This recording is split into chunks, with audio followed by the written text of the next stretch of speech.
రేపు అనగా డిసెంబర్ 30వ తేదీ.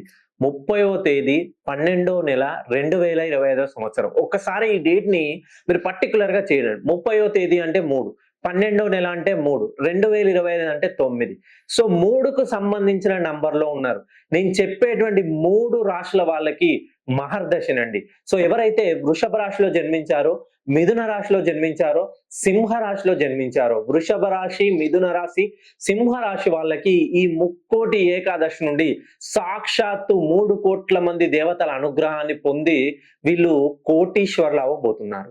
ఎందుకనంటే ఈ ముక్కోటి ఏకాదశి ఎందుకు వస్తుంది? సాక్షాత్తు ఎప్పుడైతే మహావిష్ణువు ఉత్తర ద్వారం ద్వారా దర్శనం చేసుకోవాలండి. ఈ 3 రాశుల వాళ్ళు, వృషభ రాశి వాళ్ళు, మిథున రాశి వాళ్ళు, సింహ రాశి వాళ్ళకి ఈ 3,00,00,000 దేవతల అనుగ్రహం పొంది వీళ్ళకి జీవితంలో వీళ్ళు ఊహల్లో కూడా కని విని ఎరగని రీతిలో వీళ్ళ జీవితంలో మలుపులు రాబోతున్నాయి.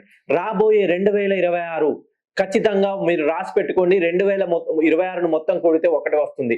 ఈ 30, 12, 2025ను మొత్తం కూడితే సో 30 అంటే 3, 12 అంటే 3, 2025 అనంటే 3. సో ఇవన్నీ కలిపితే 16 వస్తుంది.